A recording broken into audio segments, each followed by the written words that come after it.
guys, Alex here. Welcome back to my channel. Before we begin today's vlog, I have a small request. 80% of the viewers of this channel are not subscribers. If you are not a subscriber yet, please do me a favor and hit that subscribe button. It helps this channel out tremendously, and the bigger this channel gets, the more people I'm able to reach, the more people I'll be able to help with their real estate needs. In today's vlog, I'll be sharing with you the common questions I get from OFW clients when buying a property in the Philippines. Let's begin with the first question. Can I buy property in the Philippines when I am based abroad? Yes, you can buy property in the Philippines even if you're not here, because now you can do almost everything online. With both developer-owned and private listings, you can do the reservation process online. You just need to sign the reservation agreement, e-signature is okay, and then transfer the reservation fee directly to the developer's account. You will, however, need a representative called an attorney. In fact, your AIF will represent you in this transaction and be the one to sign the contract to sell and deed of absolute sale, two documents that will need to be originally signed on your behalf. How do I designate someone to be my attorney? In fact, there is a document called a special power of attorney to buy. In this document, you will need to specify who your AIF or who your representative is and which property you're authorizing them to purchase for you. Then, since you're based abroad, this document will need to be consularized or apostilled. If, however, you were able to come home and execute the SPA in the Philippines, then it can be notarized. The developer and bank already has their own SPA template, so you just need to request for your broker to get it for you. If you are purchasing a private listing, you will need to get an attorney to draft the SPA for you. I usually am the one who takes care of documentation for my clients, and I coordinate with an attorney for all their needs regarding this. So if I'm your broker, then I'll be the one to guide you throughout all the processes and help you throughout all the documents that you will need. You will need to prepare 1 to 2 copies of the SPA. Some developers require 2 copies, while some are okay with 1 copy. The bank will also need 1 copy of their own SPA. So banks and developers have a separate SPA. What is a consularized document? In international law, consularization is the act of authenticating any legal document by the consul office, by the consul signing and affixing a red ribbon to the document.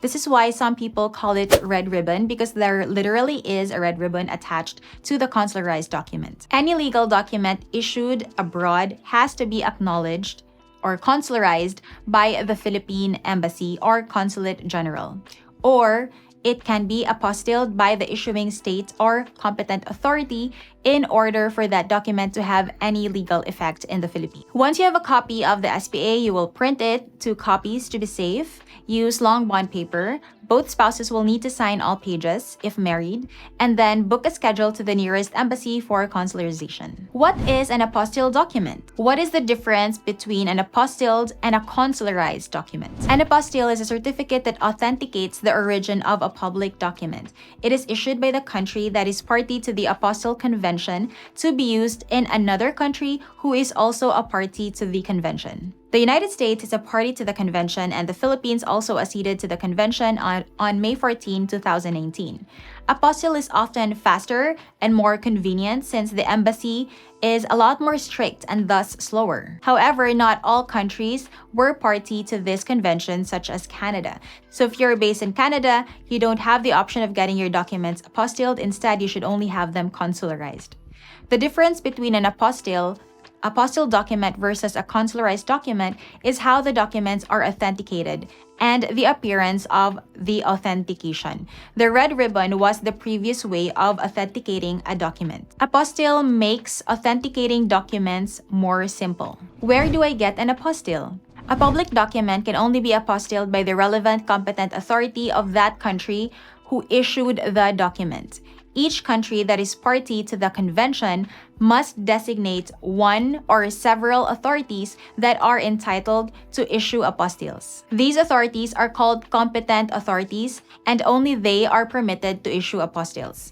An apostille can be done at the DFA or the Department of Foreign Affairs and its satellite branches. Most apostilles are issued on the same day that they are requested. When buying a pre-selling property, do I really need to submit post-dated checks for equity payment? Or can I do payment of equity through online transfer? The answer is yes. You will need to submit PDCs to the developer as a means to pay for the equity of your newly purchased pre-selling property. A lot of clients ask me if they can just do online transfer of payment from, for example, their US bank to the developer's bank account. Now, you may do this during the reservation process for payment of the reservation fee only, and maybe the first couple of months of equity. So some developers give an allowance. However, most developers really require you to submit post-dated checks for equity payment. So eventually, you or your representative will need to open a checking account in case you don't have one yet to submit post-dated checks. There are some developers that do allow auto-debit, such as SMDC and Ayala, since SMDC owns BDO and Ayala owns PPI. So to do auto-debit, you will need to fill up an originally signed auto-debit form from the bank and submit it to the bank. So for developers that do not own banks, then the main method of equity payment is through post-dated checks.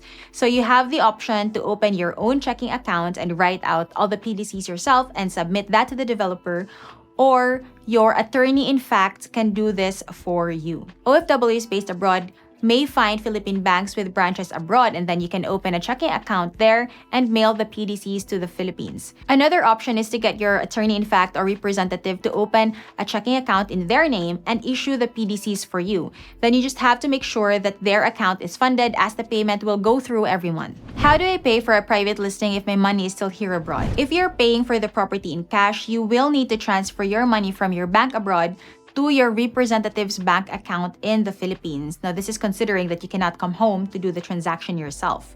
Then your AIF will be the one to issue a manager's check to the seller for the payment. So you will need the following details: full name of your representative, their address, contact information, account number, and SWIFT code. So for the SWIFT code, you can just ask the bank as to what their SWIFT code is, because each bank has their own SWIFT code to do online international transactions.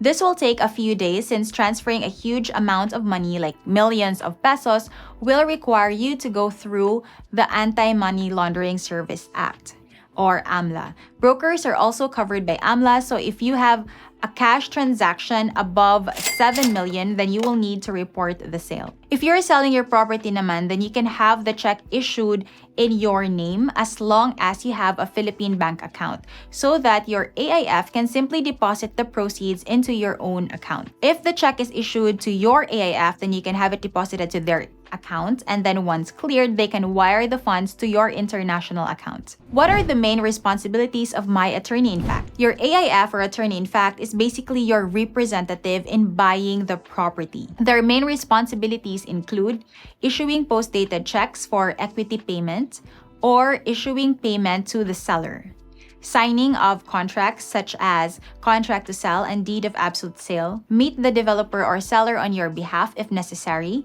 do property tours with the broker, and do punch listing and accept the property during turnover. I am a natural-born Filipino, but now I have acquired the citizenship of another country. Do I need to be a dual citizen to acquire property in the Philippines? Former natural-born Filipinos can own land in the Philippines subject to limitations prescribed by the Philippine Republic Act 8179. For residence purposes, up to 1,000 square meters of urban land is allowed, or up to 1 hectare of rural land. And Batas Pambansa 185 states that for business or investment purposes, 5,000 square meters of urban land or 3 hectares of rural land is allowed. However, if you are a dual citizen, then these limitations to ownership will be removed. Do I need to be a dual citizen to get a home loan? Most banks require Philippine citizenship for home loan application, except for BDO. BDO is the only bank that I know of so far that accepts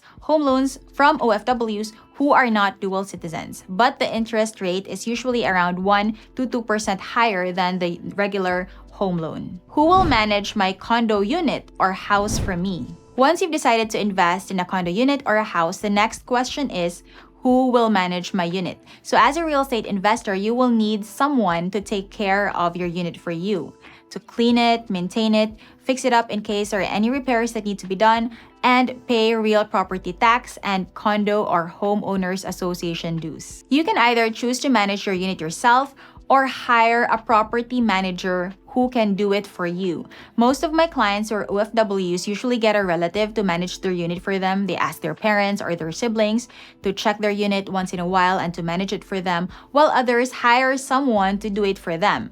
Like for example, when we went to Cebu a couple of months ago and stayed in Arvida Reala, we met the caretaker of the owner's condominium. So it turned out that the owner of the condo that we stayed in had 3 units in that building, and the caretaker we met was the one in charge of maintaining these units. So every time a tenant would check out, she would come in, clean it up, and get it ready for the next tenant. So again, you have 3 options: manage the unit yourself, get a relative to do it for you, or a friend to do it for you, or hire someone to maintain your unit for you. Is my unit fully furnished? Pre-selling units are often turned over unfurnished unless you bought the model unit. Developers often furnish their model units and sell them once the project is sold out. Model units, though, have a higher selling price because it already has been interior designed and is already furnished. But as for the rest of the units, you will have to be the one to furnish it yourself. I am a foreigner. Can I own land in the Philippines? Under Republic Act 7042, also known as the Foreigner Investment Act of 1991, foreigners can legally purchase real estate in the Philippines by establishing a locally owned business. In this situation, establishing a firm only requires registration with the Securities and Exchange Commission. The 40% foreign-owned restriction for businesses still applies, meaning Filipinos must still own at least 60% of the company shares, and foreigners can own 40% of the company's shares. After receiving SEC approval, the corporation is now free to purchase any real estate assets, including land, house and lots, condominiums, and office buildings. So again, foreigners can only possess 40% of the company overall. Can a foreigner own a condominium in the Philippines? Yes, generally a foreigner can buy a condo in the Philippines and fully own the unit. The exception is that if the purchase goes beyond the condominium corporation's 60 to 40% ownership ratio. Buying a condominium in the Philippines is not only confined to the unit itself.